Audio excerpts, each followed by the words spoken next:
Paul, you can go ahead. Okay. So, good evening once again to all our panelists and our listeners who are listening to us and watching. My name is Paul Nalo. I'm a research fellow at Harmony Institute. And I'd first and foremost like to welcome you to another session and webinar hosted by Harmony Institute. Today's theme will be women in leadership and achieving an equal world in a COVID-19 world. And before we get going, I'd like just to introduce you about more what we do at Harmony Institute and what Harmony Institute is about.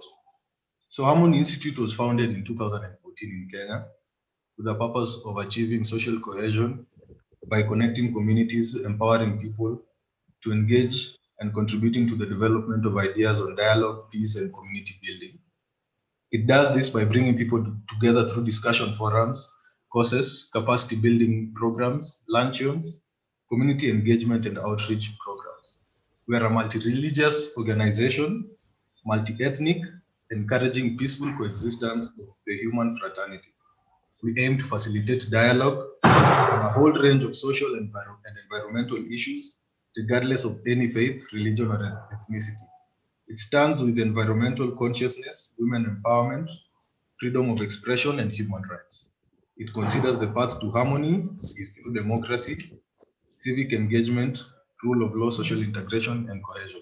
So, in a nutshell, Harmony Institute is an interactive platform that offers people of diverse backgrounds a chance to dialogue, to come together and merge on our commonalities and rather focus on our differences. So that's the core business of Harmony Institute.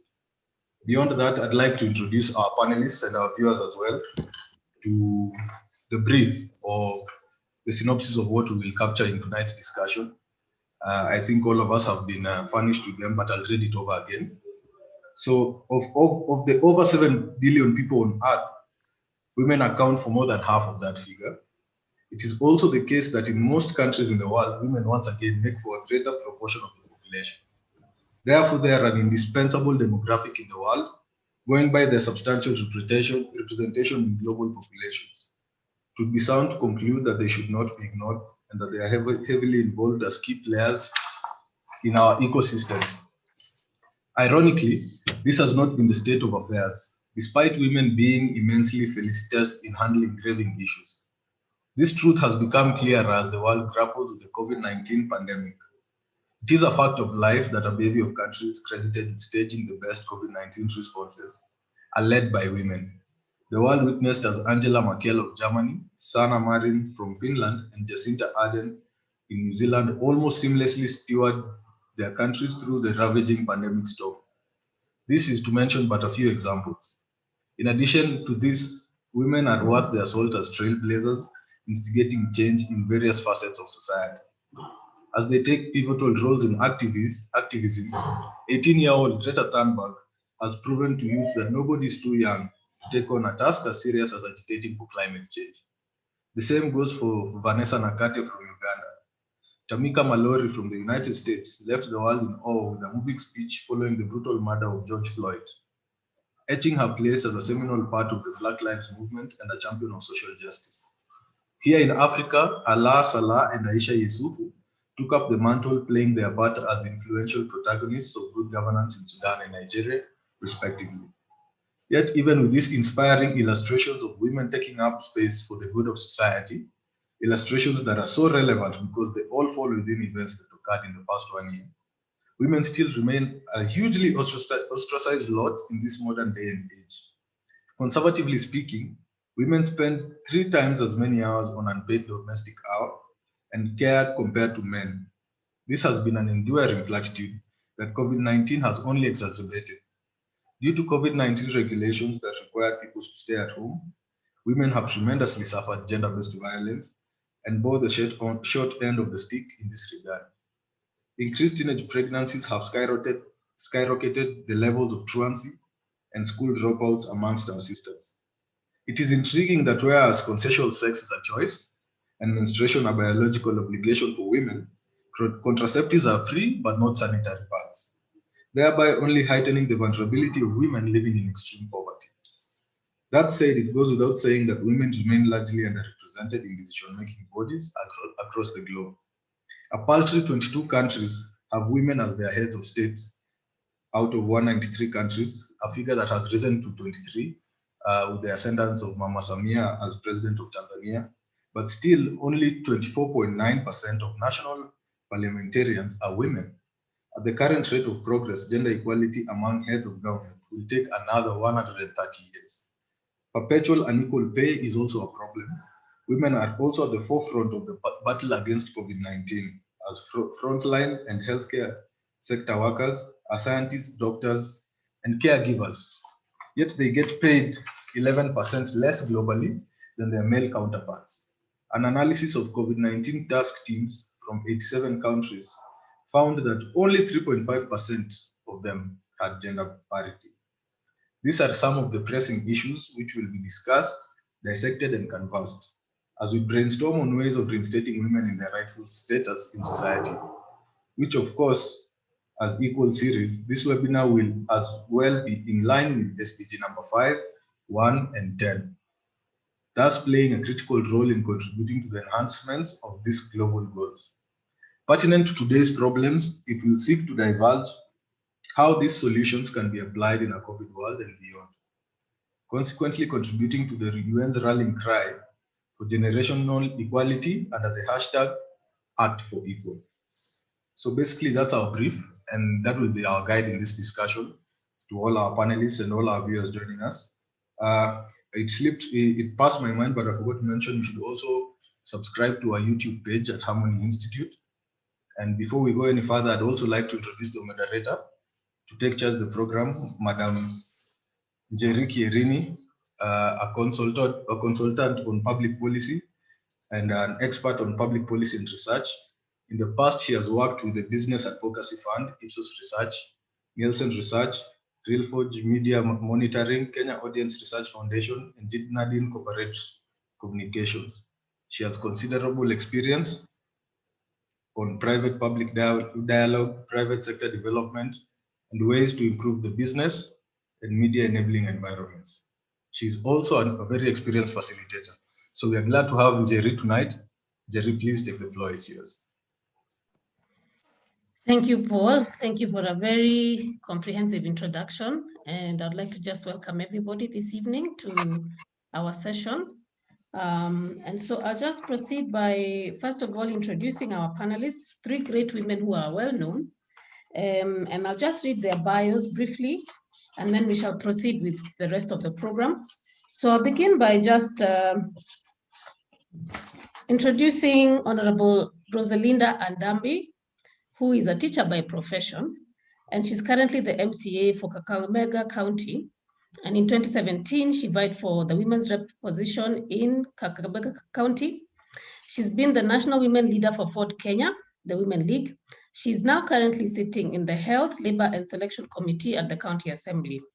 She's the chair of Powers and Privileges Committee at the Assembly, and she's currently pursuing a master's degree at the Tangaza University College. On the international front, she has also been active as an election observer under the African Union since 2009. Welcome, Honorable Adambi. And then I shall proceed to brief us a little bit on Carol Kinoti. She's a well-known fashion designer for many years. If you have been in this field of fashion, you'd know her. She's also a humanitarian, and she's been working with women in communities and youth as well. She uses her fashion brand to empower women and youth. So it's a vehicle for her humanitarian passions. She's also the founder for the Carol Kinoti brand's Fashion on the Road, the Mawazi Elevate program. And she's an NLG member of the Commonwealth Business Network, Business Women Network, and the chairperson of People on the Move, which is an initiative that works with refugees. Caroline Chege, on the other hand, is a resilient, committed woman who amplifies women's voices and the youth in the local communities. She's been very active in the political space for the last 10 years, and she's got experience in planning and organization of urban and rural social impact projects. She's also a student at Tangaza University, studying a master's in social transformation, and she has been awarded by the National Diversity and Inclusion Awards for 2020 for gender equality as a champion. She's also the director of the Ngong Municipality, Kajiado County. She was the finalist for Kajiado County for the Miss President TV reality show, which was there in 2019. And she also ran for the senator at Kajiado County in 2017. So Caroline is a well-experienced politician. Thank you again for joining us. And so the rest of the program will involve us now listening to our panelists. Each panelist will have at least 15 minutes to make a presentation. Following that, we're going to have a Q&A session, and you can direct all your questions to the live chat, and we shall direct them to the panelists that you'd like to address your questions. And then after that, we shall have a vote of thanks. But let us begin with Caroline Chege. She's got 15 minutes to tell us, to make a presentation to us. Karibu, Caroline. Thank you very much. Ladies and gentlemen, thank you for joining us on this forum. Harmony Institute, thank you for hosting this significant forum. As you've heard, I am Caroline Chege, and I'm honored to be here today evening. First of all, I'd really like to highlight that it is my honor to talk about women in leadership, and it's only prudent to start with the formidable woman that recently became Her Excellency in Tanzania, Madam Suluhu Hassan Samia. And personally, for me, that's a very big first, not just as the first president of Tanzania, but the first female president in the East African community. And it is so important when we're talking about the UN theme about women in leadership, choosing to challenge, to recognize that the main significant reason that Her Excellency Samia Suluhu Hassan became the first female president is because they were a chain of women that supported her position. Ladies and gentlemen, it's important to notice that in 2015, the CCM party, because I'm a politician, so let me just walk you down a short, very brief road. The Chama cha Mapinduzi party had 3 finalists for presidential candidates. The 3 finalists, and it was a tight race, were John Magufuli, there was Aisha Rose Migiro, and then there was Amina Salim Ali. There were 3 candidates, only 1 male and 2 female. John Magufuli was the late, he was nominated to be the president. So the party decided that it is only prudent for them to nominate a woman as the vice president because 2 other female were presidential candidates. And that is how Her Excellency is in her position. And as women in leadership, it is very important for us to understand, as we talk about achieving an equal future in a COVID-19 world, that no woman is an island. If the 2 candidates, Aisha Rose and Amina Salim, did not vie for that position, and there were 3 male candidates, I can assure you today, we would not be celebrating that we have the first female, Her Excellency in Tanzania. So as women in leadership, yes, I'm in politics, but we have Carol who's in fashion. We have women in different spheres who are leading in agriculture, in technology, in education. It is very important to have a strong chain of women covering you. Right now, the woman who is suffering the most and who is affected and impacted the most with COVID negatively is a woman who is standing alone. We understand that we are in a pandemic. And what happens in a pandemic, it's a crisis. And this crisis burdens the main infrastructure that is supportive of women. Number 1, there is a health burden. Right now, maternal health is affected because we know hospitals are focusing on the pandemic. So mothers are being affected. The transport is affected. Sanitation is affected. Income is affected. And therefore, the women, we like talking about systems supporting us. The system never favored women, even before the pandemic. How about now that there is a pandemic? There is a lot of dysfunction in the system because of burden. So my urge or my clarion call tonight or this evening on this forum is to really highlight the importance of women coming together, one voice, one mind as united. Let's put everything else aside and let us come together. You as a grassroots woman, you as a woman leader in the county or in the national government. How about getting other women together. And I don't mean coming together physically, because we understand that we have to isolate, you have to have social distance, but how about women coming together to support each other? If 5, 6, 7 women came together to save together, to hold each other accountable, to support each other in terms of help, in terms of setting up an enterprise for those who have lost income, then those women will not be as adversely affected. Because we know that at the end of the day, I personally believe that the biggest system we have is when women come together. There is so much importance when women come together to be a formidable force. I will give a bit about my story, how I ended up being the first, not the first, I was the only female in the ballot box in 2013 as a member of county assembly in Kajiado County. And we must understand that this is a very patriarchal community. I remember before 2013, I went to Bomas to a Women in Leadership caucus. And at the caucus, I listened to Her Excellency Charity Ngilu talk about her experience running as the first female presidential candidate in the 90s, how that the community and culture was against a woman vying for presidency, and her life was in threat. And a chain of women surrounded her to preserve her life. I listened to Honorable Phoebe Asio talk about how her house was burnt down, how she had to sleep in plantations. When we look at the women who went ahead of us, I listened to Honorable Martha Karua, how she was ostracized by her family, but still went ahead to be a 4-term member of parliament. That's 20 years in parliament. And right now, if you look at the communities where women have blazed the trail in leadership, you will see other women surging. You see in Kirinyaga County, we now currently have a female governor. So it is so important for women in leadership. As we talk about this theme, what are we choosing to challenge? It is blazing the trail. Yes, I was the only female candidate in MCA on the ballot box.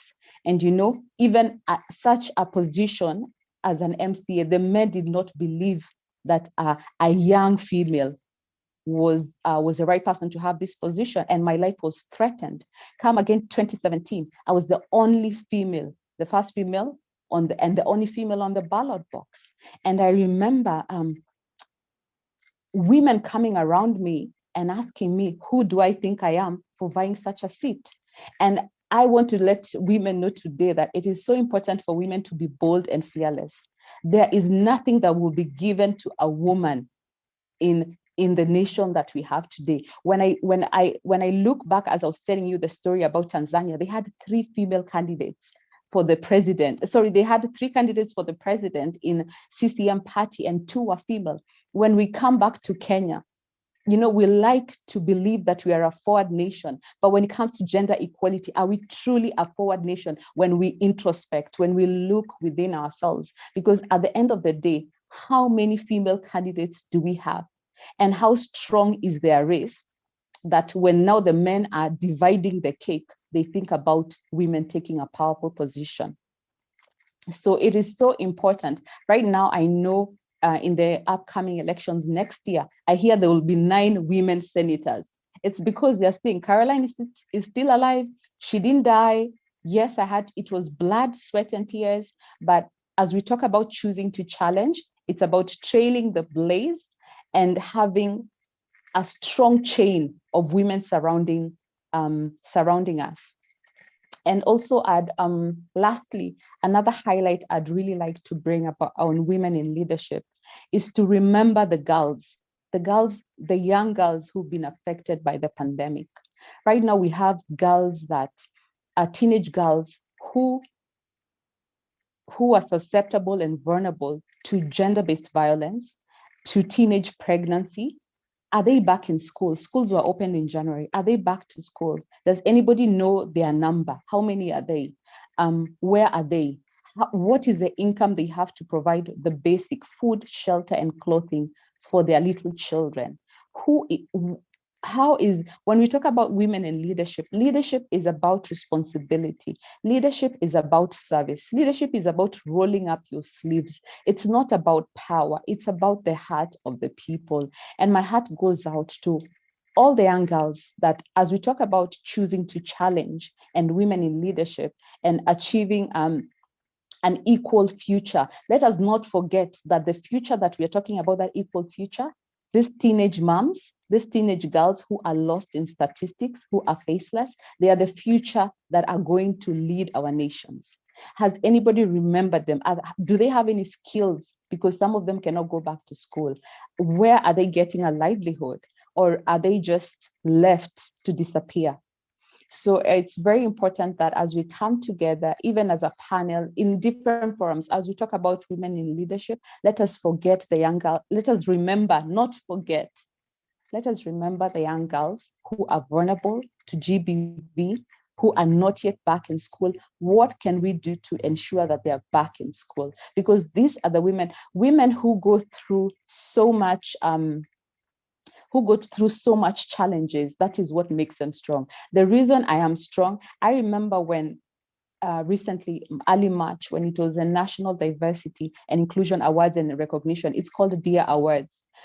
There were so many organizations getting awards, and I was there as an individual, not as an organization. But if people can know what I have gone through in order to be the winner of that category for gender equality, it is blood, sweat, and tears trying to fight for leadership for a female in a patriarchal community. But I did not, how can I say, I did not give up.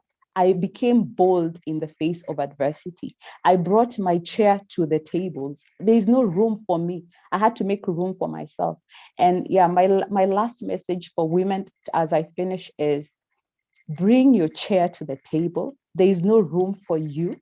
And at the end of the day, we are the ones to create our own room. Have a chain of women surrounding you. No woman is an island. You will be affected gravely when you stand alone. Have women surrounding you.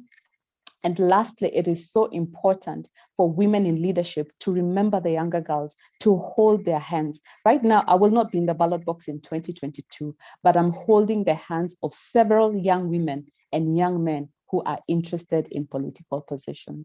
And thank you very much for this opportunity. I hope one person or even two people have had this message and take it to heart.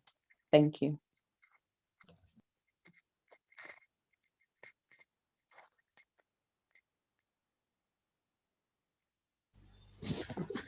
My mic was still muted. Thank you so much, Carol, especially since you've shared with us your personal experience in leadership.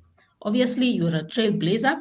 And ladies and gentlemen, maybe I should just give you a little background about Caroline and I.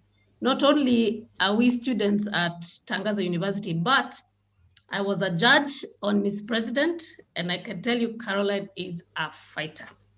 Up to the very end, before we saw her leaving the show, she was very determined. So thank you so much for that. And of course, there'll be a lot of questions that I'm sure people will address to you. And I'm just reminding the audience that you can put your questions in the live chat section and we shall address them to the panelists. So for now, I think we'll move on to the next panelist, who is Caroline Kinoti. And she will tell us a little bit about, the fashion industry, which is a place of innovation, creativity, and just from hearing from her earlier on, she obviously has a lot of innovative things that she's doing. Karibu sana, Caroline Kinoti. We are looking forward to hearing from you.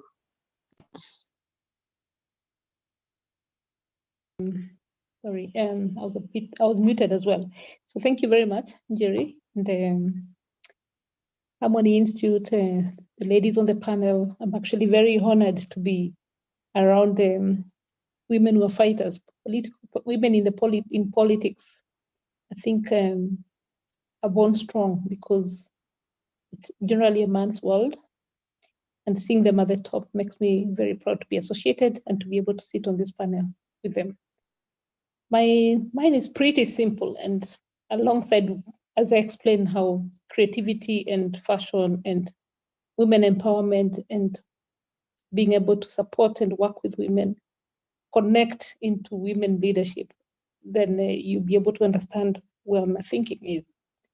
Well, fashion, we all know that is about women looking good, women going to functions, women going to parties, women with New Year resolutions, you know.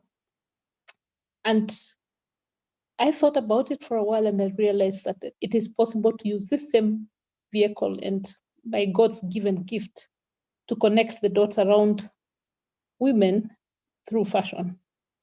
You'll be surprised that my interest in working with women is largely by far driven by my interest in youth. When you look at the population of youth in our country, it's basically the largest. And we have a lot of them that are unemployed. We have a lot of them that are choosing art as a career today. We have a lot of them that wish in our homes to turn into or admire to be a musician or to be a fashion designer. At the end of the day, it's all about creativity. It's just how you choose to express yourself. And having struggled as a fashion designer in this country because of this particular line of business not being understood properly, not being addressed properly, then because of that, we are all stuck in the concubine industries. And then when I look around, I see a lot of women in creativity, in beadwork, in crafts, in pottery, you know, you can name it all. And we cannot fight the fact that our kids also want to do the same, but there is no growth that is defined properly in this industry. So I told myself, fine, how do I know about the youth and what is bothering the youth? The only way, if you want to know what's happening to a home, you start with the mother. A country is as small as a home. If you close your eyes and look at Kenya, you can assume it's your home and there's a father and there's a mother and their children. The woman holds, you know, a home, and therefore, if you want to know what's happening or what is eating the country, then you go to the woman. And if the largest population is a youth, then you just need 10 women to know about 40 youth. So I decided, fine, I'll go and sit with the women. And I'll sit with them as we bid. I'll sit with them as we create. I'll sit with them as, you know, and you know how women talk. In a conversation as we bid, we'll talk about my child who is deaf, my child who is handicapped, my child who has no job, my son who needs, you know, a position somewhere. So in a nutshell, you go home with a lot of knowledge about the country. So to keep it simple, because I needed to use what it is that I have, and I needed to use the knowledge and the experience that I've gained over many years. And the fact that trade and arts have to go alongside each other, but they are not properly understood. It was the easiest place for me to start was Kajiado. And I'm very happy, Caroline, to meet you today, because I have a lot of friends in Kajiado that I work with. And I put together my luxurious high-end products and went down to Kajiado, and I did not know exactly how to explain to these women that these clothes are supposed to be worn. But we sat on the ground and we beaded the dresses we created, and that we could not understand each other in terms of language, but we knew that we had a common goal. So at the end of the day, products came out of there, and when you feed one woman, you feed the children in that home. When you feed one woman, you feed the husband who has been outed about maybe looking for the family. And today I'm keeping it this simple because I want to dwell on the simplicity of it all. To be able to go back home where it is that our women are and cannot start the day without having to think about the other person who has not eaten, the other person who is not well, before they could even think about themselves. We need to be careful when we are women leaders and we are at the top, and we do not go to the ground, because the ground is where it matters, you know. And it takes as simple as looking at what strength that woman has within what they have. Because I will tell you, by the time a woman comes out and says, I'll do this, they'll first have to think about very many, many things. There are many times that my deliveries are not brought on time. Why? Because somebody died in the community and they all down their tools and they went to cry together. Or they have to walk 3 kilometers after fetching water and taking a child to hospital. And, you know, by the time they can think about themselves, if we could climb up and get to the top, but not forget that if you have to connect the dots from the ground to the top, because it takes the knowledge of what we have to go down and just get 10 women and use 10% of your knowledge to empower 10 women. It does not take a lot. It just takes time. It takes sacrifice. It takes saying it is okay. I'm the one who knows, and 3 other or 4 other do not know, but I will genuinely go and support them and lift them.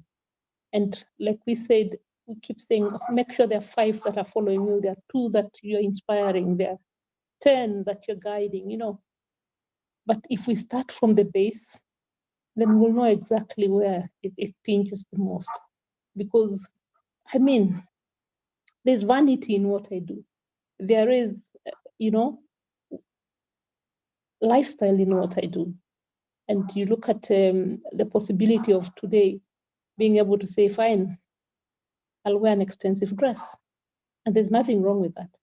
But can we take 10% of our time, which is a bit more than spending money, and go down there and listen to what our mothers and our sisters and what it is that we can do to educate them, we can do to hold their hands, to eradicate poverty, to bring education to those that don't know, to bring exposure to those that do not know, to make sure they're not misused, you know, to make sure that they know that when they can cry. And when you look back and say, the last 1 year, I was able to enlighten 1 or at least educate 1 or connect the dots for 2, then we have empowered.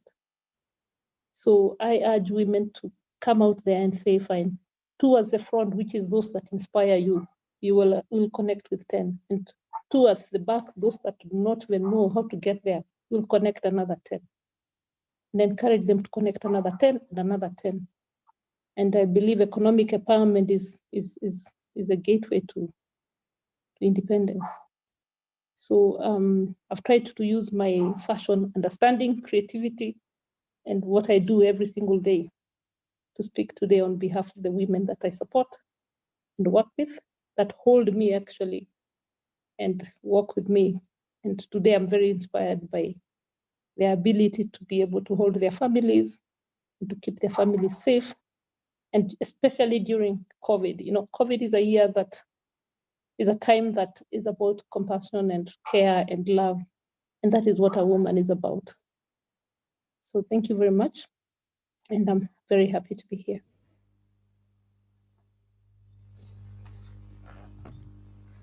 Thank you, Caroline. And yet another inspiring presentation. You know, the one thing that I'm getting from what you're saying is if you want to help women, you have to really go to where they are. That means you have to be willing to get down to the ground to sit with them and to be able to understand them within their context. And you are very right in pointing out that this COVID season has been quite a challenge, and we shall be looking forward to hearing a little more from you during the question and answer time about how the kind of the situation we have been facing, how it has impacted, especially those women on the ground. We'll be very interested in finding out a little bit more about that. So I think we shall now move on to our third and final panelist, who is Honorable Rosalinda Andambi. I hope I'm saying that name right, your name right. Yes, yes, I can hear you. Yes, and I yes, hope each one of you can hear me. We can hear you clearly. Okay, can you hear me? Yes, we can hear you. You can hear me, right? Yes, we can hear you. Please go ahead. Can you hear me? Yes, we can hear you. Can you hear us? My internet has gone. Hello, can you hear me? Yes, we can hear you loud and clear.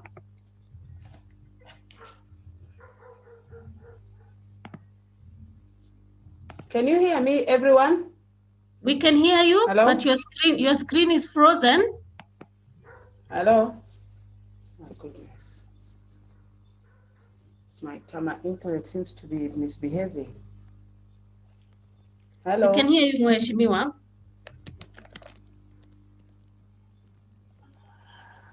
Njori, can you hear me? Yes, we can hear you. Okay, thank you. Now I can begin. Thank you. Very good, very good. Yes, my name is Rosalinda Andambi. Once again, I'm a member of the County Assembly of Kakamega. I'm honored to be here, and I want to thank Harmony Institute for this session. Now we're looking at achieving an equal future in the COVID world. First of all, before we go into too many details, let us look at the African continent at large and probably the world at large. You realize that gender inequality actually still underpins and weakens the social, economic, and political spheres of life. This is basically because of the world being a patriarchal society, and more so Africa. Now we are in the COVID situation at the moment, and we need to know what future do women have in this COVID world. First of all, when we look at the experience of the pandemic, what has been happening in this pandemic, one thing that is very clear, that has come out clearly, is that women participation and women leadership has actually proven to be probably better than that of men, especially in handling certain situations or in crisis. Women can easily apply what we call situational leadership in a crisis situation. This has been seen very clearly, as I think Paul mentioned. When you look at Germany, you look at countries like Norway, Finland, you see the way the death rates during this COVID situation, and that already gives a mark to the women, that women have handled it very, very well compared to the men. Not that the men didn't do it well, they have tried, but basically on a ratio of 1 to 10, women actually are higher than the men, the way they have handled the pandemic. And to attain an equal future as women, it is also very important, because if you want to attain an equal future, first of all, understand what is equality, what is my right, what do I need? So it is important for a woman to be empowered in spheres of influence, politically, socially, economically, and all areas, so that a woman understands when is it an equality? When is it, when somebody says this one is not equal, at what point? What do we understand by that? So we need to empower the woman to understand when to say this is not equal. And let us look at the COVID era at this particular moment. In the COVID era, how has this impacted on the women? It has actually had a very serious impact. First and foremost, let us just look at the PPEs that are being worn in the hospitals or by the frontliners, health frontliners. The PPEs are modeled in the fashion of a man. And in China, actually a lot of women who are on the frontliners were not even able to, they're not taking water, liquids. And you know, in this pandemic era, liquids are important to maybe soften your throat. Women are fearing, because if you take too much liquid, you'll have to go to the washroom. And the way the PPEs were designed, they should have designed them in a manner that actually even the women are comfortable. Considering the PPEs also, they're very uncomfortable. For women, as they age or they progress in age, they go through what you call menopause. It's a time when a woman gets, the body heats up. And with these PPEs, they're very uncomfortable for the women, especially the material that is being used and so on and so forth. Besides that, when you look at in the health sector, frontliners, actually, we cannot say that we have a shortage of women frontliners. But when it comes to decision making in matters of health, you realize that it is the men who are on the frontliner, most of them. Yet we have women expertise also in that area. So going forward with this pandemic, we need to understand, for instance, what the women look at. Let us look at chapter 4, where we have the right of the Bill of Rights. What is my right as a woman? The women need to empower to understand this, because as much as you tell the woman, this is not right, this is not equal, have you explained to the woman to understand their rights? In the Bill of Rights, the woman must have that freedom of speech. For instance, when we talk about the PPEs, they're not fitting well, they're uncomfortable, the woman should be able to know that I have a right to speak out so that I can get maybe something comfortable that I can use. But on the whole, the women have done very, very well in this pandemic. And this has really taught us that going forward, women actually need to be celebrated for their role in the in the way they have handled this pandemic. Going forward, we need to come up with maybe to empower our women. For instance, a woman cannot come into an elective or a political position, because we need to encourage our women to stand out, to come out, to be on that decision-making table. How do you get to the decision-making table? How do you get to influence policies to favor the woman? So unless you present yourself, we need to encourage our women to come out and present ourselves in political posts, present ourselves in elective posts, in appointment posts, so that we can be able to sit on the table with the men. And as we sit on that table with the men, how do we fight for a woman? I'm talking about this because I am a leader. I am in the county assembly, and in the county assembly, we have that responsibility to legislate, to come up with laws that favor women. So if you as a leader, you get into leadership, you have a responsibility to push for programs that are going to favor women down there.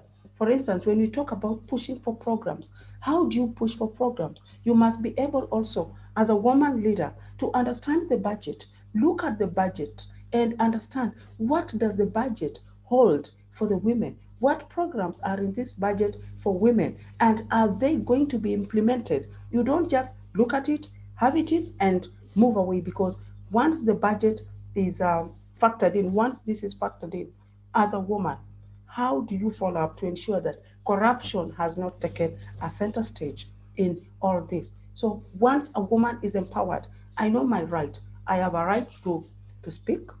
I have a right to hold a certain office, elective or maybe appointed position. And we have seen quite a number of women, like one of us, the panelist, has mentioned about the recent president of Tanzania.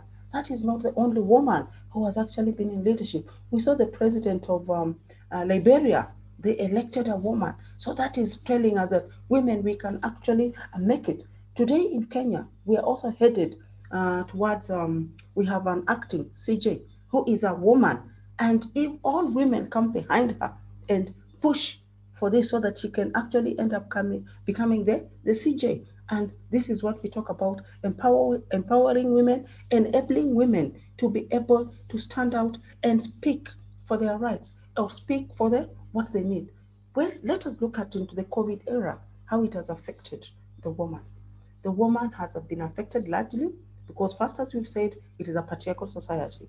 When you get home, you find most of the women now are doing a lot of household work, more than it was. The house girls have been sent home. The woman has to work. It is unpaid for. She's not paid for that particular work.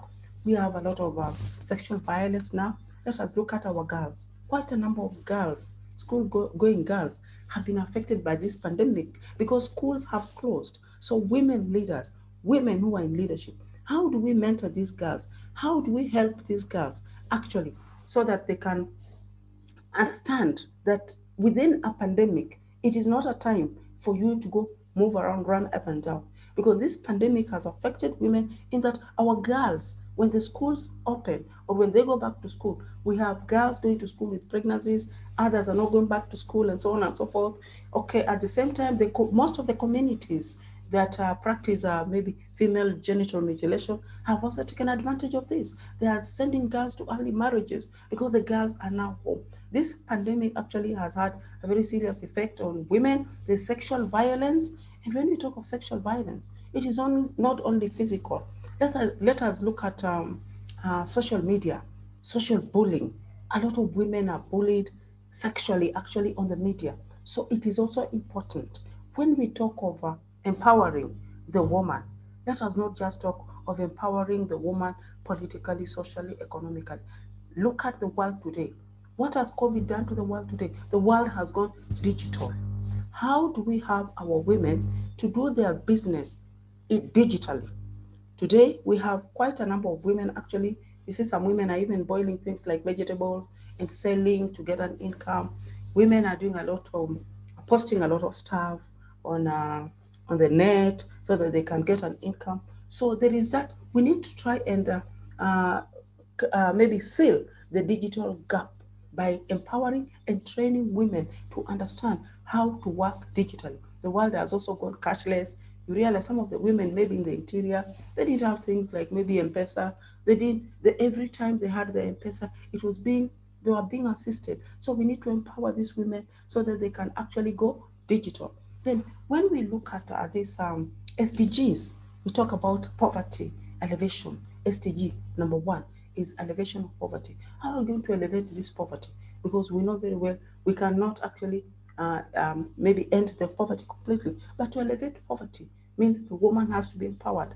And to empower this particular woman means there must be a woman in leadership to be able to mentor this woman, to be able to fight for the programs, to be able to fight, to sit on the policy making table, to come up with policies that support this particular woman. So in most cases, we need to mentor the woman so that the woman cannot just be mentored politically. Because the mistake a lot of people make, they believe that leadership is only when you're in politics. Leadership is at every level, even at a family level. So our women who are back at home need to be empowered in all aspects of life. What is my right as a woman? Cultural, women are said to be their places in the kitchen. So how do we bring them out for them to be able to understand that your place is not in the kitchen? You can actually do more in the kitchen. And COVID has shown us that women can do more than just in the kitchen. So when you look at the development goal, number 5, it is talking about gender equality. Let us understand, what is it talking about? What is this gender equality? Let us forget about that retrogressive belief that a woman places in the kitchen and a woman is lesser than a man. Today we have women who are the frontline workers, who are doctors. Today we have women who are professors. So it is not, a woman's place is not just in the kitchen. When we come to sustainable goal, number 10, it is talking about equalities in the countries. When you talk about equalities in the countries, let us look at the regional blocks like ECOWAS, blocks like African Union, blocks like East African Community, where we are opening up. You just have about a minute and a half. Yes, I'm just closing it up. When you look at the regional blocks, these regional blocks actually open borders, and we're fighting for one Africa, where now we can have Africans moving in and out of every country without having visas. And this is going to help our women a lot, because our women are on the front line, especially with this on the borders, with small time business. They will move in and out of Kenya, Uganda, Tanzania, and any other country. Thank you very much. That is my presentation. Thank you. Thank you, Mheshimiwa. And let me just say thank you to all the panelists and congratulate you on giving us such insightful presentations, and from your personal perspectives. Obviously, when things are spoken from a personal perspective, they make a lot more impact. So now we've come to the interesting part, which is we're going to have some questions that we shall address to the panelists. And I will start by addressing question number 1 to Caroline Chege. So as you presented to us your personal experiences in leadership, obviously you talked about a lot of challenges. You have to be a trailblazer. You've encountered opposition.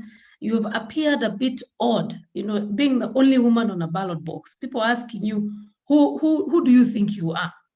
How dare you have the audacity to run for a position and stand up against men? And you've been at this for a while. But one of the things you have mentioned is that women must support each other, and we must create a chain of support, and it has to come from the women.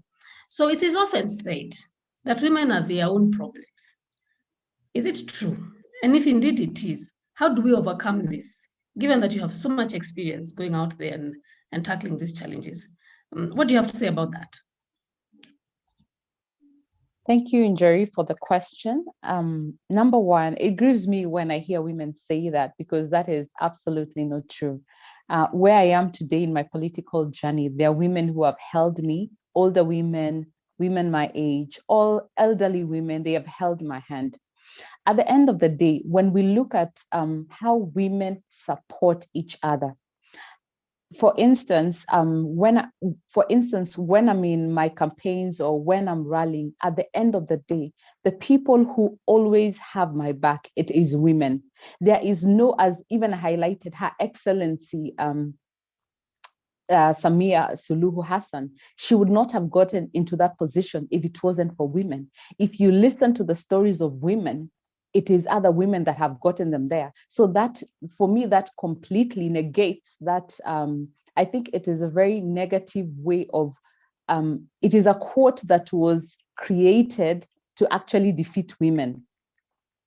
And I personally don't believe it. I don't stand for it, because my testimony and the testimony of many other women is that where they are, it is women who has fought for them. I'll give my example. Even when I was vying for Senate, as much as I had some women saying that you cannot make it. I'll give an example with, for instance, Wudo Kamimo.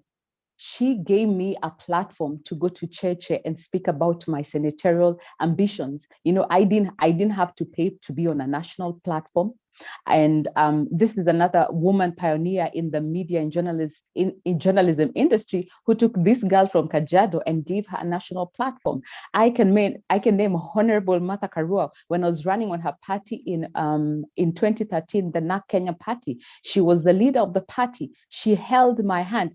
Till to date, she holds my hand. She advises me. She sits down with me and tells me, she's like, Caroline, why don't you be the deputy governor of Kajiado County? She sees ahead of me. I have many women who I stand on their shoulders in order to see. I will not mention all the names, but I have many women who have gotten me where I am. So I would like to encourage the other younger women. Number one is to know the importance of having a mentor who is a female, who has strong values, who is assertive, and who is transparent and accountable. So don't believe that women are their worst own enemies. Women actually support each other and just get the right women.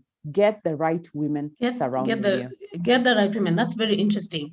But from what you're saying, it appears to me that since you've been a pioneer and you've been the first one to go out there, the first one to go to bombers, and of course you attached yourself to some of these, well-known politician women who have a lot of experience.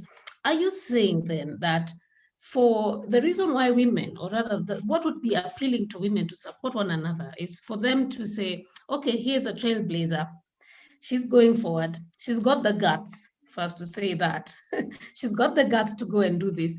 And so therefore it becomes natural for them to rally around you. Is that what you're saying? No. Mm-hmm. Number one, you have to be a girl on fire and you have to be a woman on fire. You must go at it. This business about a young women trying a business, trying a political set, trying any venture, and then giving up at the first move. Jerry, let me tell you, when I decided to buy, because I can only give an example, I can only give my experience from as a political leader. When I decided to buy in 2013, nobody told me I can make it. Mm-hmm. Nobody told me I could do it. So it was up to me to go to look for Honorable Martha Karua, to look for every other leader, every other female leader who I knew had values. The door was shut on my face many times, but I would sit outside your door for 4 hours, 5 hours. I'll come at 8 a.m. and I'll not leave because I'm told you're busy. When you're walking out for lunch, Caroline is outside your door to say, hi, can I walk you out as you're going for lunch? So it is so important for women to understand, as I said before, there is no room for you. It is up for you to make room for yourself. Can I just highlight another issue? Another key issue is that when I was vying in 2013, I did not have any money in my account. But because I came up with a great manifesto, I ended up fundraising for millions. And majority of the people who supported me were actually women. Okay, it was my family, but also women came around me. They rallied me. They told me, I believe in you. But it was after I had showed them what I am made of. So it is very important for women not to give up, not to, after the first try, you give up. After the second, don't give up. Sorry, at the first, second, third, don't give up. Keep at it, keep knocking those doors. As long as you have a strong sense of why and you have a clear vision. So as you're looking for that mentor, I do not look for women leaders because I wanted power. It's because I knew there is a strength that they have that I need. That you want to tap into. Thank Yes. you. And from that's quite profound. So you're basically saying you started this, you had no money, but you had a belief in something, you had purpose, and you chose to come out and say, here's the world. Yeah, have a strong sense of why. I didn't go for a position because there was something in it for me. I believed that I was bringing change to the people, and therefore I had a strong sense of why. Also, people who are mentoring you, they also have to see your fire. They also have to see what you're made of. You cannot just be talking. You see, this thing about young people giving you ideas. How about you start piloting your ideas so that you have something tangible to bring on the table? Then I will know that you're actually committed and have invested in what you're talking about. As young people, young women, do not look for people to invest in you while you've not invested in yourself. You're very passionate. Thank you so much, Caroline. So let's take another question. And I'll direct this now to Caroline Kinoti. You've talked about using your fashion talent and business to reach out to women. And obviously, COVID has been a very tough time for everybody. And I can only imagine how tough it has been for the women in the communities who are trying to do business. The government had come out and said, we'll give stimulus packages, we'll do this. But obviously, the smaller businesses, first of all, suffer from poor representation. And at the same time, they also don't feel the effect of some of these stimulus packages. So what would we be thinking about if we wanted to become transformative as women in leadership during this COVID season and beyond? I will use my example of what I did with my women because I think it's a practical example. For me, I believe in working with what I have. Well, it is okay to reach out for help. It's okay to prepare a proposal and request for what it is that we are entitled to, as women, but creatively enough to know that sometimes when the things are hard, or when times are hard, or when the door is shut, is when your creativity actually kicks in the best. So I sat at home knowing that most of our programs had been shut down, just like they have been shut down once again, because whenever there is a risk of health issues, we are affected the most because of groupings and also having to work with most of the times people who are not as young, or people with disabilities. And the first thing is to stop.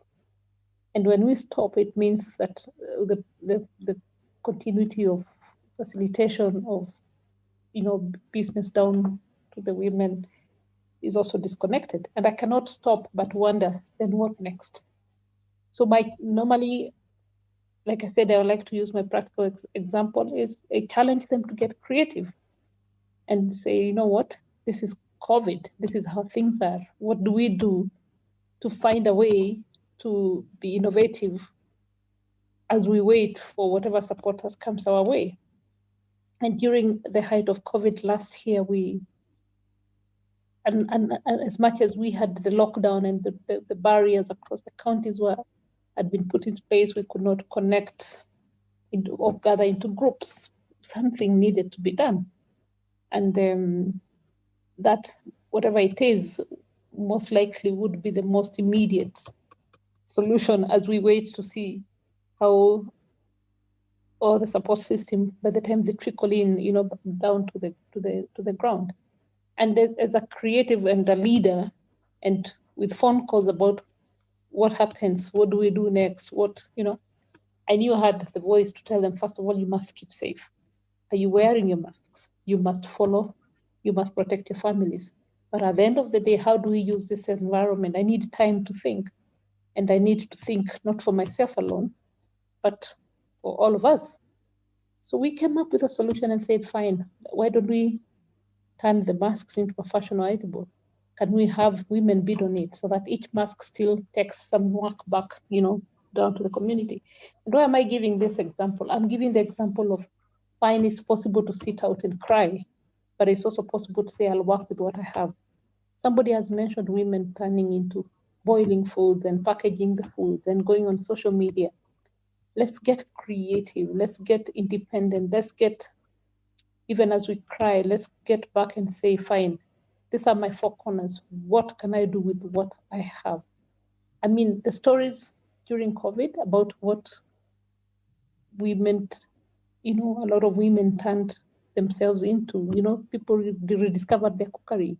They packaged food. They did home deliveries. They went home and made hair, So that is very impressive. And those are stories that need to be told about just looking around what it is that you have, knowing that we use creativity, as we know, to keep safe, to empower ourselves and come together, so that we can face the pandemic with what God has given us, as we still face, let our leaders come out and speak for us and on our behalf.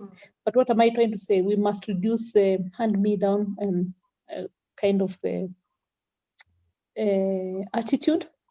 We must not pose as beggars. We must not pose as poor, because we've got a lot of things that we can do. That one is the power to be able to come together, and women are very good when it comes to coming together. The other one is the power of using your hands. The other one is the power of using your creativity to be able to create some kind of wealth that is a solution. So for me, it's just to fight and not to give up. Oh, thank you. From what I can hear you saying is, this is a season for women to sit down and restructure, really start looking at your business and perhaps even looking at your life and saying, are there certain things that I do not need to be doing? Maybe I also need to reduce my personal expenses and focus on where I can make maximum, I can get maximum for the effort that I put in my business. So indeed, that I think is a very good example of how women should respond to crisis, because with the way COVID is, there's going to be a crisis and a crisis and a crisis. From what we are seeing, the new world, the new normal, there's going to be different kinds of crises, and people always have to be attuned to know how to respond rapidly and also to be more responsive, and perhaps more proactive in seasons like this. Thank you so much for that. And so we will just move to another question here, and this is I'll address to Honorable Andambi. So you've mentioned in your discussions earlier that we live in a patriarchal society. Indeed, it can be seen in many ways. And how do we bring everyone on board in understanding and empowering women to achieve as much, or if not more, than men? I know that's a difficult. Can be. No. I'm trying. I'm trying to. I didn't get it clearly. Can you please just repeat it? My apologies. So what we are saying is, we've spoken about the society being patriarchal. Correct. Patriarchal in nature. Patriarchal, yes. Yes, and here we are, where everybody has been challenged by the situation that we're in. But what do we do? How do we come together? How do we bring people together to encourage women to achieve more, and perhaps even more than men, if it is possible? How do we come together as leaders to encourage women to go beyond? Okay. Thank you very much. Where we are now, as leaders, we have that responsibility to encourage the women to go beyond men, because as we have always said, this thing of 2/3 gender and nomination of women, we want to change it so that it is the men who are nominated and not women. And as I mentioned, for anybody to move or for anybody to elevate herself, we need to empower the person first and foremost. So the first thing as leaders, what we need to do, already we know we have a lot of women group, a lot of, especially when you are down. I'm a member of the county assembly in Kakamega, and you realize we have quite a number of women who have brought themselves together to do a lot of things. And you realize one thing, these women bring themselves together, but they lack a lot of things, just like I mentioned. They may lack even financial management. How do you help them to manage the little finance they have? How do you help them to learn the culture of saving? Because for one to be empowered, economic empowerment is key. Today, even if you get into any home where the woman is less empowered or the woman is not empowered at all, maybe not educated, and the man is educated, that's why you'll find there's a lot of violence, you know, because this woman cannot, you know, the woman is so dependent on the man. And the woman believes the man is above me and there's nothing I can do. But when you empower this woman economically, financially, don't give the woman as a leader. When you organize the women in groups. That's exactly what we do as leaders. Get to their groups because they already have their groups. Move into their groups. You can bring 1, 2, 3, or 4 groups together, depending on your capacity. Discuss with them, talk to them. And when you bring these women into these groups, don't go there and start telling them, no, what you are doing is not right. Let us do this. No, each and every group has chosen or decided the project they want to embark on. It is from this project that finances will come from. And it is from these finances that the woman will be empowered economically. And it is from this empowerment that the woman now will realize herself that actually I am now empowered. Even, I will not subject myself probably to violence, be it sexual violence, physical violence, because at times the women subject themselves to that or are subjected because of the lack of capacity, lack of movement. Where do I go to? So when you move into these groups of women, which are already maybe structured, ask them maybe the areas where they need assistance. Don't make yourself the boss. You find them in their groups and you want to go there and decide, no, I don't think you should do 1, 2, 3, 4. No, listen to them.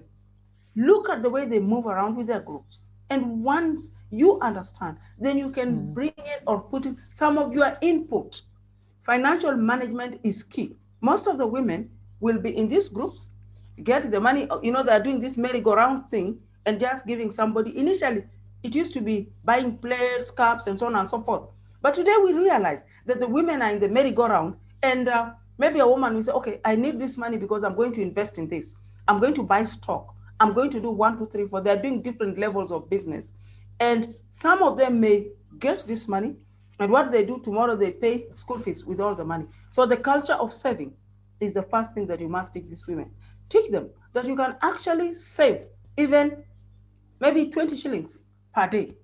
And then look at it after 1 year. How much money do you have? Because you can't also expect a woman to get money probably from the merry-go-round and the child has been sent away from school and probably the man is either available and is not supporting, or he has disappeared and vanished. So this child, if this woman does not battle, this girl child is going to get pregnant, this girl child is going to get into early marriages and so on and so forth. So you guide this woman on how to make her saving. Then also guide the woman on how to live within her limits and her standards. Within her means. Within her means, yeah. Yes. So yes. I get that very clearly, because what you're saying in short is that, representation, good representation, women getting represented, it offers them security, and it also gives them a voice, because through those groups is where they can express their frustrations or the things that they need, express their needs. And also they need to adopt some, life skills like financial management, savings, and learning probably even how to invest. In this way, then a woman will not be feeling very vulnerable at home. But let's just go to another question. And we've seen during this season of COVID that there are some certain women leaders that have stood out. We've spoken about Angela Merkel, that came out in our synopsis. Yes. There's also been Sanna Marin, there's been Jacinta, but let's also just come back here, because the original question was, how do we encourage women to do more? You've talked about just empowering them, but here are some women leaders who during a season of hardship, and you talked about women being good with situational leadership, and we've also had here, and just if you look at in the East African hub, we've had a new president in Tanzania who unfortunately, due to the death of President Magufuli, she has risen up to leadership. And sometimes I get the sense that, yes, Magufuli was a very strong leader, And people are now beginning to have some expectations of the current president and wondering, what is she going to do with the COVID situation? What is she going to do with all the projects that he had been doing? And there's some kind of pressure around her. I don't know if you've also sensed the same. Yes. So when I look at that situation, COVID has brought some very interesting scenarios. Indeed, we're living in very interesting times. So then now, what do we say about African women? About women leadership in Africa now? And here are some success stories. Okay. Let's also not forget that we have a new senator in Machakos. Correct. Whereas we'd have thought that during this season, women leadership would not be going anywhere. Incidentally, we are actually the ones on the move. Correct. And even as you speak about the new senator, let's not also forget that we are just about to have a new CJ, who is a woman, isn't it? And when we talk about woman leadership, let's go back to maybe Tanzania just for a minute. The new president of Tanzania, Suluhu, you have seen the first thing. Okay, people are pressurizing her.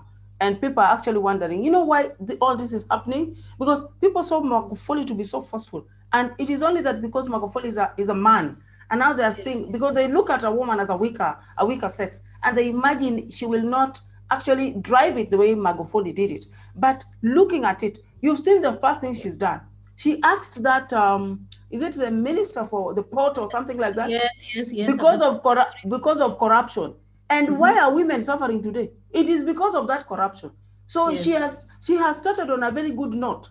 Here in Kenya, we have the deputy, what is the name of this girl? The one who announces every time about the COVID, the number she's called. I'm missing it out. Our CS at the Ministry of Health. Yes. She's always Mwangangi, correct. She's always on the front line. She's telling us about what's happening. She's encouraging us. She's talking to the women. And let me tell you, a woman just seeing another woman is also just enough. Oh, yule mama alisema, you know, something like that. So Mwangangi is actually giving us updates. The only thing maybe I would say at this particular moment, instead of the normal updates that this number of people are dead, this number of people are infected, and so on and so forth, we should actually have moved completely to the vaccine. You remember when the vaccine came in, a lot of people were very skeptical about going for the vaccine. And that is one thing that we should have actually had, that campaign of encouraging people that the vaccine is okay. By the way, I already took mine. Encourage, as a leader, you need to do it and let the people. And a lot of people have been actually calling me even from my county assembly. And Ambi, how are you feeling? You know, sisi tunataka kuonea kwako. You know, we want to see from you. And you tell them, it is it. Can you go for it so that the other people down there? Remember when our president, the leaders took the vaccine? You've seen the influx of people now rushing. The masses are going to take that vaccine. So at this particular moment, our campaign should be on the vaccine, guiding people, encouraging people, sensitizing people about this vaccine. Because, okay, it is. It is good to know. Yes, it is good to know. So we are basically saying it's leading by example, and women have come out to lead by example. Not only are we going ahead and taking the risks to do what we need to do, but we are showing people this is what you need to do. Correct. Especially now during a season of crisis. Now let's just go to the last question because our time really is up. And you know, based on this conversation that we are having, there's always this thing that, you know, men tend to fear women who appear to be a bit masculine in their thinking.